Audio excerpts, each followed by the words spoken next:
Here are three words that many of you want to hear, and that is work from anywhere. Welcome, my beautiful people. Fernando David here, and in this video, I'm going to give you some tips that I use that allows me to work from anywhere. I have been extremely blessed that in the last couple of years, I would say the last 2 to 3 years, I have had the ability to literally work from anywhere, and I have spent a lot of time in Europe and South America, but I've also spent a lot of time elsewhere here in the States.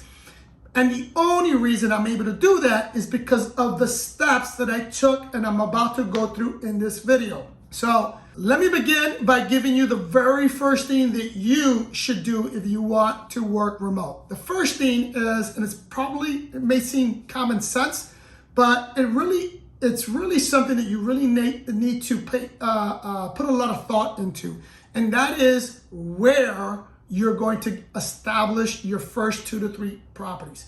And the reason I say that is because in order for you to work remote, you're going to have to have the properties, and they need to be profitable, right? They need to allow you to make enough money so that you can do the necessary hires and or purchase the necessary equipment and software to allow you to do what I'm about to talk about.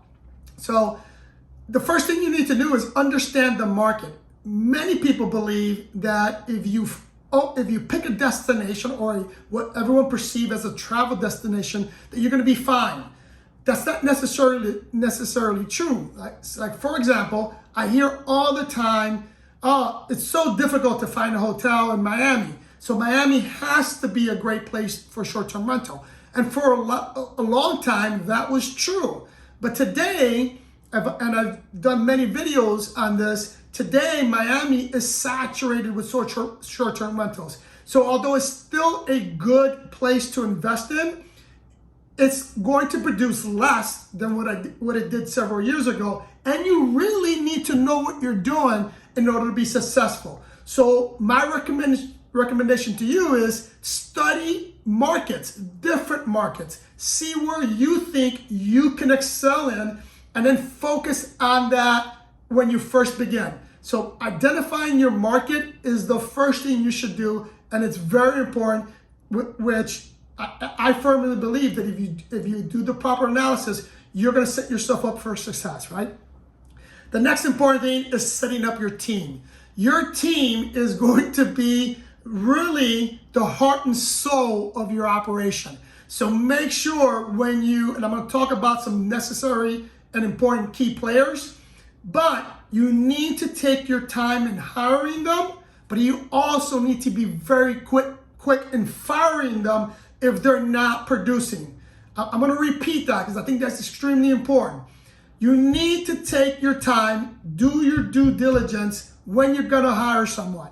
But you also need to be very quick at pulling the trigger and firing them if they're not meeting your standard or doing what they're supposed to be doing. Sir, yes, sir. I can't be more clear than that, because in the end of the day, they're either going to make or break your business, right?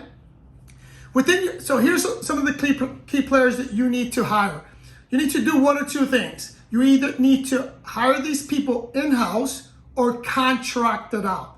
So some key players are going to be your cleaners. Your cleaners are going to be critical. They're, in my opinion, are the soul of a short-term rental property. They're the ones that are going to be your eyes and ears. They're the ones that if they don't do a good job, you're going to know about it. And if they do a good job, you're going to know about it through your reviews, right? So you really need to take your time and make sure you hire experienced short-term rental cleaners. There is a big difference between a regular housekeeper or regular residential cleaner versus a cleaner that specializes in short-term rentals. If you don't have a specialist in your area, then it's going to be up to you to train a regular cleaner to be that specialist. But you're going to need a specialist within the short-term rental cleaning business, right? Or they have to have that expertise. The next is going to be maintenance. You're going to need a reliable, on-call maintenance person. The worst thing that can happen is that you have an emergency, a maintenance emergency, and then it's going to take you 2 or 3 days to get someone there. You can't do this business if that's the scenario. You need someone that's available 24/7, because again, Murphy Law tells us that when shit's going to go bad, it's going to go bad at 1 or 2 in the morning. So you're going to need someone that's going to be available on call. The next thing you need to have within your team is going to be a on-the-ground property manager. Now, in the beginning, if you get lucky, that person can also be your housekeeper or your cleaner. Now, I highly recommend that if you find a very good cleaner that can also be your eyes and ears on the ground, or quote unquote act as your property manager, that you compensate them accordingly.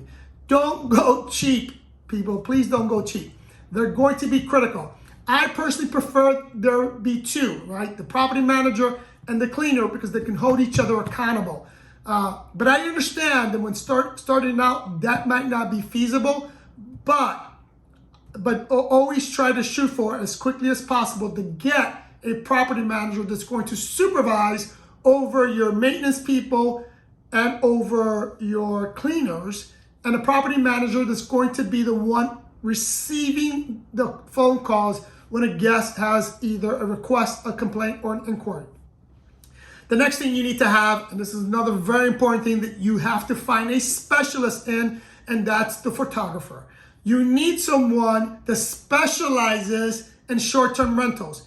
Don't just get someone or a friend that takes great pictures, or in some cases, don't just get a photographer that specializes in sales, meaning in real estate sales, because their eye, their vision, how they operate is going to differ than what you need.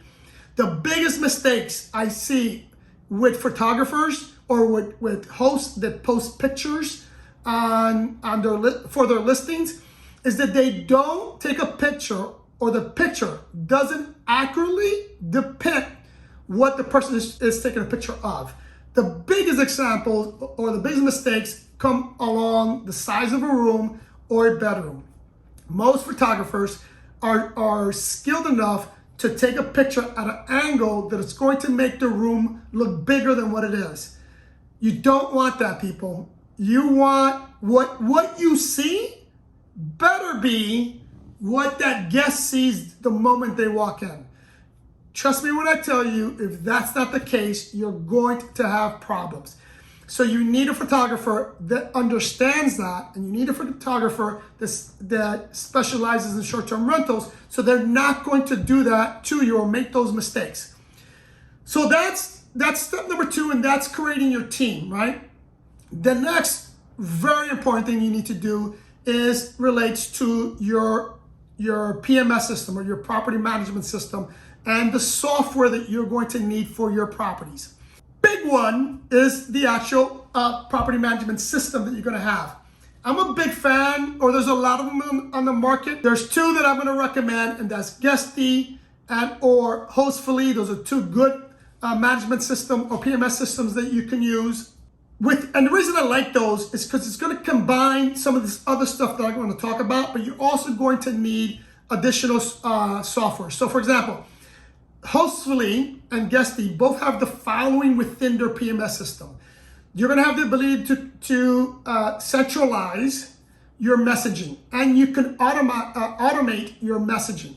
That's hugely important, especially when you're working remote, because you can be in a different part of the world where you're awake and when your properties they're not, or vice versa, right? Because the time difference may be great. But when you have an automated messaging system, they're going to be able to respond and communicate with a guest or an inquiry immediately. So it gives you time, or buys you time, to respond accordingly when you have an opportunity to do so. Now, if you hire the property manager that I mentioned in step number 2, then they can take care of the messaging, but still have that automated system so that you alleviate some of the work that your property manager is going to need. The next thing within that system, that system has to have a robust channel manager. I mentioned this multiple times in other videos. You cannot rely on one platform. Don't attempt to do this and only rely on one platform.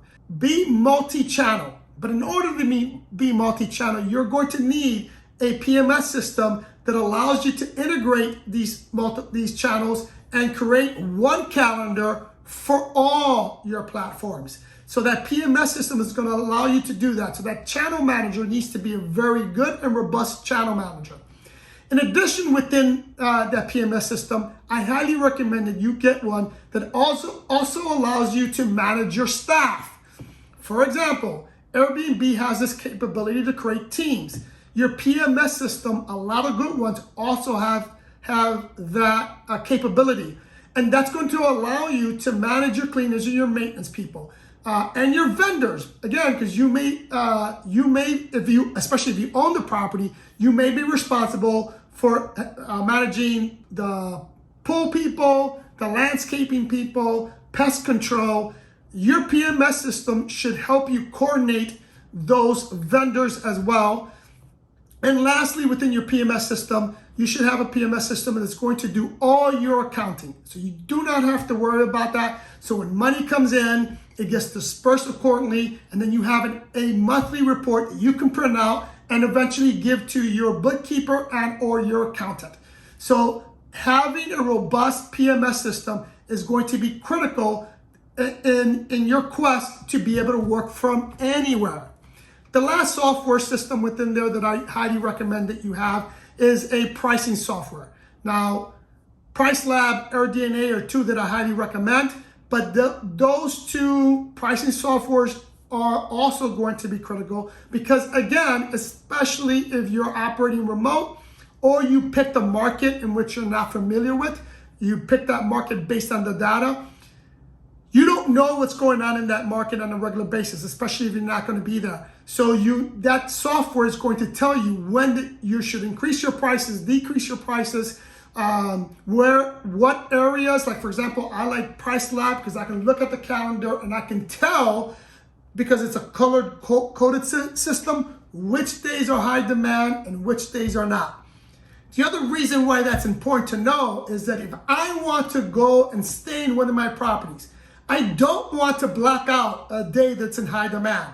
I want to look at that calendar and say, okay, let's say, for example, the last week of October or the last weekend of October. If I see that that's a very, a day in which the demand is very low, then I'm going to choose that day. I'm going to go ahead and block that day off, and I'm going to use it for me to stay in that property. It allows me to determine or allows me to maximize my revenue while still enjoying my property. So that's why that software system is going to be very important. Now, the last component to setting up your business property so you can work remotely, that is your equipment or the technology that you're going to use with that property. The one most important piece of equipment that you must have is a smart lock. A smart lock that allows you to control that lock from anywhere in the world. And a smart lock that allows you to assign codes to each guest and or take off or take on. Now, there's a key component to that too. Your PMS system should help with this. So don't buy a lock that cannot be integrated with your PMS system, because here's an example of how my PMS system works. A reservation comes in. When that reservation comes in for a particular property, the check-in and check-out dates go to my locking system. So my locking system will create the code and will create the time frame in which that code should be active. That stuff is done automatic. It's not a manual task. Again, very important because it saves a lot of time and creates less errors within your system. Again, anytime you take away the human element, you're going to minimize mistakes that can be made. So I highly recommend that whatever locking system you get matches or can be integrated with your PMS system. They got to go hand in hand. The next thing, these next two are really not necessary, but I believe they're extremely helpful. One is going to be a noise detector. That noise detector is going to, and you can automate this, is going to notify the guests when they're making too much noise. It eliminates you, eliminate the fact that you have to call the guests and tell them, hey, to keep it down. You can automate that process. In addition to that noise system, I highly recommend you put security cameras on the exterior of the property. There's going to be a lot of reasons why you should have security cameras, but the main reason is exactly for what it stands for, right? To add some security to your property, but it also is going to allow you to confirm if a guest checked in. I mean, you're going to be able to know that through the lock system, but it'll allow you to, for example, if a guest says there's only 2 people on the property, but you're seeing 6 people moving in and out or coming in and out, then you know there's a problem and you can rectify that situation. So having cameras is important. Those are my recommendations. If you really want to take advantage and really create an environment which will allow you to work from anywhere and will free you up to do the things you love, then take me up on these tips, try to implement as much as you can, and then you're going to be on your way to really being a business operator and not just what we refer to as a worker within your business. Hope this information was useful. If it was, do me a big favor, hit the like button. Subscribe if you haven't subscribed. Follow me on Instagram. I love you guys, and I'll see you in the next one.